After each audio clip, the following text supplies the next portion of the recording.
는 믿음으로 말미암아 살리라. 사도 바울은 로마서를 어디에서 기록했을까? 왜 기록했을까? 기록한 목적이 무엇일까? 로마서는 왜 로마서를 기록했는가? 목적이 중요해요. 사도 바울은 3차 전도 여행을 할 때에 고린도에 머물렀어요. 2차 전도 여행할 때에 고린도에 이미 3년간 머물면서 교회가 부흥하고 발전하는 것을 목격했던 그 사도 바울은 3차 전도 여행 때에도 한 번 더 예루살렘에 들어가기 전에 고린도에 들어가서 로마에 있는 성도들에게 편지를 보낸 것이 로마서예요. 왜 로마서를 보내었나? 두 가지 이유 때문입니다. 하나는 목회적인 차원에서 보내었고, 또 하나의 이유는 선교적인 차원에서 보냈어요. 목회적인 차원에서는 여러분 오늘 본문 앞부분에 있는 11절을 한번 봐주세요. 11절에 보시면 내가 너희 보기를 간절히 원하는 것은 어떤 신령한 은사를 너희에게 나누어 주어 너희를 경고하게 하려 함이니. 그동안 사도 바울도 신앙적으로 굉장히 많이 성숙되었어요. 그래서 그동안 자신이 받았던 그 하나님의 은혜를 로마에 살고 있는 그 성도들에게 그 은혜를 같이 나누어 줌으로 인해서 그들의 신앙을 견고하게 하고자 하는 그런 목적이었다는 겁니다. 다시 말해서 사도 바울은 하나님 앞에 기도할 때에 로마 도시에 기독교를 박해하는 엄청난 피바람이 불러 일으키겠구나, 그것을 직감했어요. 여러분, 로마 제국이 바로 이 바울 이후로 250년 동안, 아니 근 300년 동안 기독교를 박해하는 거예요. 그런데 사도 바울은 이 로마서를 그들에게 기록하면서, 그들에게 편지를 보내면서 앞으로 이 땅에 엄청난 우리 기독교를 박해하는 피바람이 불겠구나 싶어서 이 로마서의 편지를 보내어서 그들의 신앙을 어떠한 피바람 속에서도 견지해 나갈 수 있는 힘과 믿음과 용기를 불러 넣어주기 위해서 이 로마서를 기록하는 거예요. 여러분, 우리의 신앙도 마찬가지입니다. 서로서로 격려하고 서로서로 힘을 불어넣어주는 그런 격려적이고 희망적이고 감동적인 그런 메시지를 우리도 스스로 전할 줄 알아야 돼요. 그게 성도의 모습이지요. 그리고 두 번째의 그 동기는 선교적인 차원에서 내가 다음에 로마로 갈 수 있을지 못 갈지 모른다는 거예요. 왜냐하니까 지금 바울은 예루살렘을 방문해서 예루살렘에서 로마로 가려고 하는데, 만약에 내가 예루살렘을 방문했을 때 자기가 거기서 돌에 맞아 죽을 수가 있다는 거예요. 만약에 하나님께서 나를 예루살렘에서 순교당하지 않고 나를 살려주시면 내가 로마에 가서 로마를 기독교의 복음의 전초기지로 삼아서 저기 스페인과 영국까지 세계를 복음화하기 위한 하나의 전초기지로 삼고자 하는 그런 마음에서 여러분들도 협조하시고 여러분들도 나와 함께 해주세요 라는 그런 두 가지 측면에서 그렇게 편지를 보내었어요. 그런데 여러분, 이 로마서를 보내었던 이 로마서가 역사 속에서 어거스틴이란 중세시대, 그러니까 고대 교회사와 중세 교회사의 최고의, 지금까지 최고의 선봉장이었던 태백산과 같은 신학을 조성하게 만들었던 그 어거스틴이 이 로마서를 읽고 회개하고 하나님 앞에 돌아오는 거예요. 특별히 여러분 11장 36절에 보면 낮에와 같이 단정하게 행하고 방탕하거나 술 취하지 말고, 음란하거나 호색하지 말고, 다투거나 시기하지 말고, 오직 주 예수 그리스도로 옷 입고 정욕을 위하여 육신의 일을 도모하지 말라. 이 한 말씀이 그의 평생을 살아가는데 이 말씀이 그를 좌지우지했어요. 그리고 여러분, 우리가 잘 알고 있는 칼빈 선생도 역시 마찬가지예요. 칼빈 선생도 13장 13절에 여러분, 이는 만물이 주에게로 나오고 주로 말미암고 주께로 돌아감이라. 만물이 영광이 그에게 세세토록 있을지어다. 그 한 말씀에 칼빈 선생도 이 로마서의 말씀으로 그냥 사람이 새로워졌던 거예요. 오늘 1517년, 지금으로부터 507년 전이었던 1517년 10월 31일 날 종교교육의 첫 번째의 횃불을 들었던 마틴 루터 선생도 여러분, 오늘 본문 한번 암송해 볼까요? 내가 복음을 부끄러워하지 아니하노니. 시작. 내가 복음을 부끄러워하지 아니하노니 이 복음은 모든 믿는 자에게 구원을 주시는 하나님의 능력이 됨이라. 먼저는 유대인에게요 그리고 헬라인에게로다. 복음에는 하나님의 의가 나타나서 믿음에 이르게 하고, 오직 의인은 기록된 바 의인은 믿음으로 말미암아 살리라 함과 같으니라. 아멘. 입으로 시인하여 구원에 이르고, 여러분 그렇습니다. 마음으로 믿어 구원에 이르고 의에 이르고 입으로 시인하여 구원에 이르느니라. 10장 10절. 종교개혁자들이 우리가 하나님 앞에 새로워지는 그 모든 말씀을 대체로 보면 다 로마서에서 영향을 받고, 로마서가 그들을 새롭게 하고, 로마서가 오늘 우리 대한민국, 우리 한국 교회뿐만 아니라 세계 교회를 새롭게 하는데도 로마서가 그런 큰 역할을 했다는 것입니다. 여러분, 우리 교단은 루트보다 칼빈의 신학 사상을 더 많이 영향을 받았어요. 그럼에도 불구하고 칼빈보다 루터를 종교개혁의 시점으로 삼는 것은 루터가 칼빈보다 나이가 26살이나 많아요. 루터는 1483년 11월 10일생이고 칼빈은 1509년 7월 10일생이에요. 그래서 루터가 칼빈보다 26살이나 많아요. 칼빈이 종교개혁을 시행할 그때보다 루터가 하나님의 말씀으로, 이 본문 말씀, 내가 복음을 부끄러워하지 아니하노니 이 복음은 모든 믿는 자에게 구원을 주시는 하나님의 능력이 됨이라. 이 말씀을 강조할 때에 그를 도와주는 사람이 아무도 없어요. 오히려 루터를 화형시키려고 법적으로 행정적인 절차를 통해서 그를 화형시키려고 그렇게 했어요. 사실 보면 이 루터의 아버지는 한서 루터인데요, 그는 여러분 아이슬레벤은 바로 루터의 고향입니다. 제가 직접 루터의 고향에 가서 그가 태어났던 그 장소까지 다 보고, 그리고 그가 어떻게 자랐던가, 그가 거기서 어떤 대학을 다녔는가, 제가 그가 다녔던 대학까지 다 다녀왔어요. 그런데요, 그 아버지는 가난한 광부였습니다.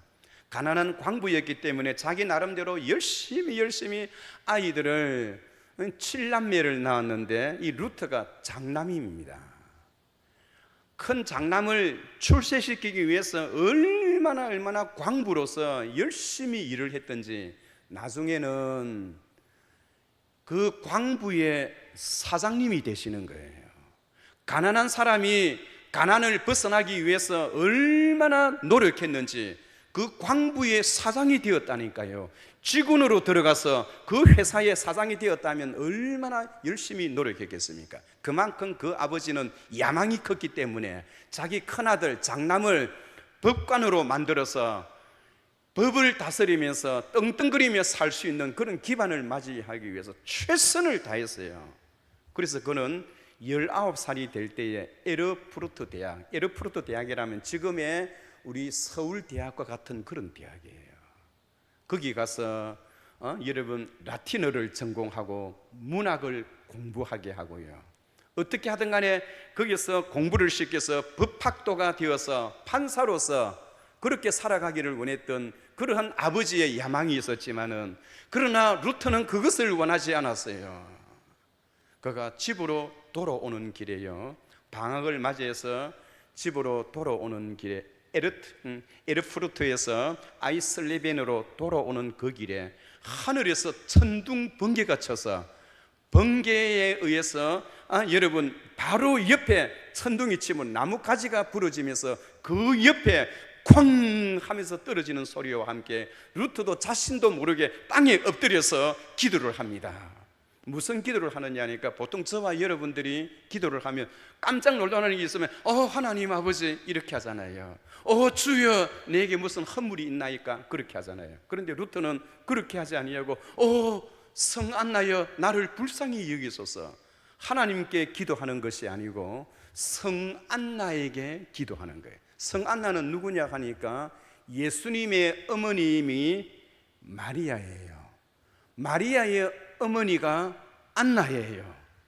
사람들은 예수님은 무섭고 두려운 분이니까 예수님께는 직접 말을 하지 못하고 예수님의 어머니에게 자기의 하고 싶은 말을 해서 예수님께 전달되어지게 하게 하고, 마리아도 좀 부담스러우면 그 어머니 안나에게 기도해서 그것이 예수님께로 전달되어지게 하는 그 시대의 수호신입니다. 우상숭배지요. 루터란 사람이 번개가 쳤을 때 성 안나여 나를 구원하소서라고 할 정도로 그 루터가 살았던 그 시대에 하나님의 이름과 예수 그리스도의 영광이 갇혀있는 그런 가운데에 살았다는 거예요. 그런데 여러분 중요한 것은 거기서 이 루터는 성 안나에게 기도하는 그러한 이 루터였지만은 마음속에 여러분 내가 이 일을 통해서 내가 법관이 되는 것보다 목사가 되는 것이 좋겠다. 그동안 그에게는 수사입니다. 수사가 되는 것이 좋겠다, 목사가 되는 것이 좋겠다. 그렇게 하여 그가 스스로 어거스틴 수도원을 찾아가서 거기 수사가 되었어요. 제가 어거스틴 수도까지 찾아가서 이 수도사에 어떤 일이 있었는가를 거기에 기록되어 있는 그 글자를 통해서 공부를 다 하고 왔어요. 그때 몇 년 전에. 그런데 그 수사관이었던 그 수도 원장이요, 이 루터를 로마에 파견을 보내는 거예요. 임무를 줘서 파견을 보내는데 로마에 가니까 사람들이 엄청나게 많이 있습니다. 그때 그의 나이가 27살이에요. 그때 보니까 엄청나게 많은 그런 사람들이 몰려 있는데, 그 보니까 무엇하는가 보니까 성당이 있는데요, 그 성당 앞에, 그 성당 뒤쪽에 과거에 콘스탄틴 황제의 어머니가 헬레나입니다. 헬레나는 주님을 사랑하는 마음으로 예루살렘에 있는 빌라도 법정 앞에 있는 계단이 있잖아요. 그 계단이 몇 계단이냐 하니까 28계단이에요. 어머니가 아들에게 예루살렘에 있는 빌라도 법정을 그대로 이쪽으로 좀 옮겨달라고 했더니, 임금이었던 황제였던 콘스탄틴 황제가 병력 10,000명을 시켜서 10,000명의 병력이 그 계단을 깨뜨렸어요. 그 거리가 어디입니까? 그 계단을, 빌라도 법정의 계단을 바티칸 공회에 있는 바로 뒤에 거기 세워놨어요.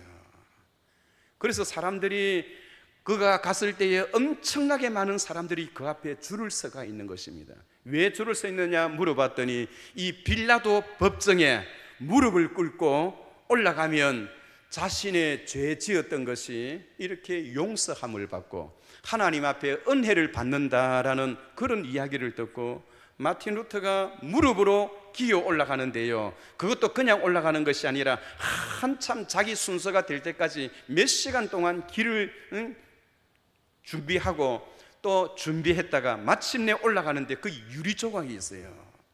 그 유리 조각 위로 무릎을 밟고 무릎으로 올라가는데 그의 무릎에는 피범벅이었습니다. 그러나 28계단을 올라갔다가 다시 내려왔지만은 오히려 구원의 확신이 있는 것은 오히려 더 없어지고 마음에 죄의식이 더 많이 생기는 거예요. 그때 하나님께서 그에게 주셨던 말씀이 오늘 본문의 말씀이에요.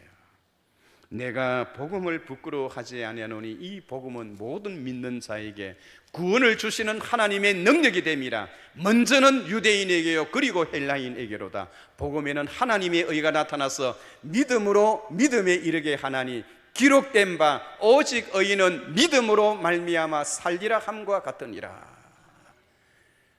의인이 되는 것은 믿음으로 되는 것이지 그 돌계단을 밟고 올라간다고 해서 의인이 되는 것이 아니라고 하는 거예요. 그것을 그는 거기서 확실히 깨닫고 로마서 10장 10절에 있는 말씀대로 입으로 마음으로 믿어 구원에 이르고 입으로 시인하여 마음으로 믿어 의에 이르고 입으로 시인하여 구원에 이르느니라. 이 두 말씀을 확고하게 잡게 되었던 거예요. 여러분, 우리의 신앙과 믿음의 기초는 오직 성경입니다. 믿으시면 아멘 하시기 바랍니다. 성경을 떠나서는 여러분 우리가 믿음 생활이 되어질 수가 없어요. 오직 성경, 오직 믿음, 오직 은혜, 이 세 가지가 모든 종교개혁자들의 똑같은 슬로건입니다. 슬로건. 그런데요, 우리가 종교개혁이라고 이야기할 때는 여러분 독일에서 일어났던 이 사건뿐만 아니라 스위스에서도 동시다발로 일어나는 거예요. 스위스에서는 여러분 쩌빙글이라는 사람이 나타났어요. 쩌빙글이라는 사람은 1484년 1월 10일생이에요. 그러니까 마틴 루터보다 2달 늦게 태어났어요. 그런데 누가 시키지도 않았는데 동시다발적으로 일어나는 거예요. 그렇다면 여러분 종교개혁이 일어나게 되었던 이유가 무엇인가요? 종교개혁이 일어났던 이유는 여러 가지의 이유가 있었지만은 그 전체를 딱 요약하면 2가지 때문에 일어나는 겁니다. 하나는 성경을 읽지 못하도록 하게 하는 거예요. 성경을 감추는 것입니다. 사제들 제외하고는 일반 평민이 성경을 가지고 있으면 신성 로마 제국이었던 그 황제와 그 교황이요 일반 평민이 성경을 가지고 있으면 사형시켰어요. 특히 피터 왈도라는 사람은 자기 전 재산을 팔아가지고 성경을 번역합니다. 그리고 성경 번역에 따라서 사람들에게 설교를 했어요. 많은 사람들이 감화 감동을 받았습니다. 그런데요, 신성 로마 제국에서는 이 피터 왈도를 따르는 그리고 성경을 가지고 있는 사람들 100만 명을 화형시켰어요. 그것도 1299년이에요. 종교개혁이 일어난 이유가 무엇입니까? 하나님의 말씀을 읽지 못하도록 하게 하니까 여러분 자연히 하나님의 섭리에 따라서 종교개혁이 일어날 수밖에 없는 거예요. 우리의 모든 믿음 생활의 근거가 어디에 있습니까? 바로 기록된 하나님의 말씀 여기에 있는 거예요. 말씀을 모르고 말씀을 도외시한 가운데 열심히 믿음 생활 활동을 액티비티하게 하면 좋지, 물론 아주 귀한 일이지요. 그러나 우리의 신앙과 믿음을 자라게 하는 데는 성경 외에는 다른 것이 없어요. 그러니까 이 루터도 갑작스럽게 무슨 일이 있으면 하나님 아버지 이렇게 하지 않고 주여 하지 아니하고 성안나여 엉뚱한 사람에게 그렇게 비는 거예요. 성경의 관점을 갖지를 못했던 지금으로부터 500년 전의 사람들은 어디에 관심을 많이 가졌느냐? 성지순례하는 데에 관심을 많이 많이 가졌어요. 십자군 전쟁, 그리고 뿐만 아니라 성지순례하면서 그들은 믿음을 키웠고 성지순례하면서 하나님의 은혜를 받았다고 합니다. 여러분, 성지순례를 통해서 무슨 믿음이 자라나나요? 그리고 또 그들은 성자를 숭배하는 사상을 성경 대신에 그들에게 심어주었어요. 베드로, 바울, 마리아, 이런 사람들의 그 사람들을 숭배하는 거예요. 성자 숭배 사상. 그거 여러분 우상 숭배입니다. 우상 숭배. 베드로가 열심히 믿음 생활하고 바울이 선교하면서 순교했던 거 귀한 일이지만은, 그러한 베드로나 바울이나 오늘 우리나 똑같이 하나님 앞에서는 몇 점, 빵점짜리 인생이에요. 그런데 그 빵점짜리는 되는 그 바울과 베드로, 디모데, 이런 사람을 숭배하고 있어요. 그리고 또 무엇에 숭배하게 하느냐 하니까, 여러분, 베드로가 가지고 있었던 지팡이, 그리고 예수님의 얼굴을 닦았던 손수건, 이런 것은 유물, 성자들의 유물을 숭배하는 그런 사상을 그들에게 불러일으켰던 거예요. 그래서 어느 누구 집에 베드로가 가지고 있었던 지팡이가 거기에 있다라고 하면 엄청나게 많은 사람들이 그 베드로의 지팡이를 한번 보기 위해서, 그리고 그 지팡이 앞에 기도를 합니다. 그래서 그 시대에는 누가 무엇을 가지고 있느냐에 따라서 그 사람의 신앙과 믿음을 측정하는 그런 잘못된 그러한 종교관이 그 시대에 있었다니까요. 말씀을 떠난 믿음은 여러분 믿음이 아니에요. 우상숭배이지요. 여러분, 이 베드로의 해골을 가지고 있다 그러면요, 막 그 집 앞에 인산인해처럼 다가옵니다. 그럼 베드로의 해골을 누가 관리하느냐? 신성 로마 제국의 교황청이 관리를 하거든요. 그런데 그것을 개인에게 팔아먹습니다. 여러분, 그게 말이 되는 이야기입니까? 그것이 종교개혁을 불러일으켰던 주된 요인이 되고요. 또 한 가지 잊을 수 없는 주된 요인은, 우리가 잘 알다시피 레오 10세가요 교황이 되면서 베드로 성당을 지었어요. 지금 여러분, 우리 로마 이탈리아에 가면 베드로 성당 있잖아요. 그 베드로 성당 몇 년 만에 지은 줄 아십니까? 그 베드로 성당 짓는데요 120년 걸렸어요. 돈이 없으니까. 왜 돈이 없나요? 레오 10세가요 도박에 빠졌어요. 엄청나게 많은 사치로 교황청에 있는 그 많은 재물을 도박과 사치로 다 날렸어요. 그러니까 교회를 지으려고 하는데 돈이 없어요. 그래서 무엇을 했나요? 면죄부를 판매했던 것입니다. 오늘 마틴 루터는 하나님 앞에 기도하고 또 기도해서 그 시대의 성경을 벗어난 그 신앙생활과 믿음생활이 과연 하나님이 기뻐하시는 믿음생활일까, 그것을 생각하면서 비텐베르그 대학에, 루터는 1515년에 박사학위를 받고 비텐베르그 대학에서 학생들을 가르쳤는데, 특히 그때 가르쳤던 과목이 로마서입니다.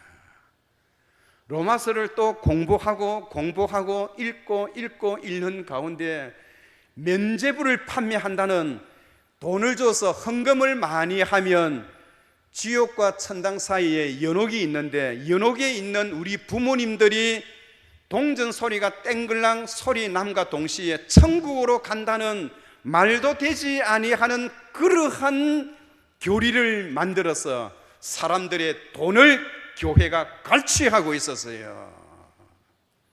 지금은 여러분 이 지폐가 있으니까 지폐이지만 그 당시에는 전부 다 이 금전입니다. 금전이 그 금전인데, 그 금전이 헌금통에 땡그랑 소리가 남과 동시에 죽었던 우리 부모님과 할아버지들의 그 영혼이 천국으로 올라가는 소리라라고 그렇게 거짓으로 가르쳤어요. 오늘 루터는 그것을 신학적으로 95개의 이 신학을 정리를 해서 비텐베르그 대학 앞에 한번 이야기를 해봅시다. 10월 31일 날, 여러분 11월 1일은 만성절이라 하여 세계 신학자들이 돌아가면서 지역에 따라서 이렇게 모이는데 시골에서 모이게 되었어요. 특히 마틴 루터가 교수로 있는 비텐베르그 대학에 모이게 되었어요. 그래서 오늘 이 마틴 루터는 성경을 공부하는 학도로, 신학도로서, 또 가르치는 교수로서 오늘 지금 현재 이렇게 성경이 죽어가고 있는 이때에 면죄부를 판매하는 것이 정말로 합당한 일입니까? 우리가 한번 우리 자신을 살펴서 토론을 해봅시다 해서 11월 1일 날 다 모이는데 10월 31일 되니까 많은 각지에 흩어져 있는 신학자들이 한자리에 먼저 오잖아요. 거기에 하루 앞날 10월 31일 날 그 정문에 95개의 반박문을, 큰 종이도 아닙니다. 한 이 정도의 종이에요. A4 용지 95개의 신학적인 논리를 써서 한번 토론을 해봅시다 적었던 그것이 종교개혁에 불길이 사서 마침내 오늘 우리 프로테스탄트, 오늘 이 개신교 기독교가 탄생되어지는 그런 놀라운 역사가 일어났던 거예요. 사랑하는 성도 여러분, 우리는 종교개혁 기념주의를 맞이하면서 꼭 기억해야 할 것은 오직 성경, 오직 믿음, 오직 은혜입니다. 그리고 모든 성경 신학자들이 가지고 있는 공통된 신학이 4가지가 있어요. 그 4가지를 꼭 기억하면서 오늘 저희의 설교를 마치고자 합니다. 첫 번째는 그 4가지의 그 신학의 원리가 무엇이냐? 그 첫 번째는 이신덕이입니다. 이신덕이. 믿음으로 말미암아 구원을 받는다. 이신덕이. 두 번째는 만인제사장주의입니다. 만인제사장이란 것은 신부를 찾아가고 교황을 찾아가서 자기가 지었던 죄를 신부에게 고해성사하는 거, 여러분 비성경적입니다. 고해성사하는 거. 고해성사하지 않고 내가 바로 주님 앞에 기도하면 하나님께서 가운데에 신부를 통하지 아니하고 하나님과 내 사이에 바로 만난다는 그런 의식이 바로 만인제사장입니다. 세 번째는 성경의 절대 권위입니다. 성경을 벗어나서는 절대로 믿음 생활을 할 수가 없다는 거예요. 마지막 4번째는 하나님의 절대 주권이에요. 우리의 모든 생애는 하나님의 손 안에 있다라는 사실을 우리에게 가르쳐주고 있습니다. 오늘 종교개혁 기념주의를 맞이하면서 507년 전에 있었던 그 사건을 기억하면서 오직 성경, 오직 믿음, 오직 은혜를 중심으로 우리가 믿음 생활을 더욱더 견고하게 나가는 저와 여러분들이 되시기를 주의 이름으로 축원합니다. 거룩하신 하나님 아버지,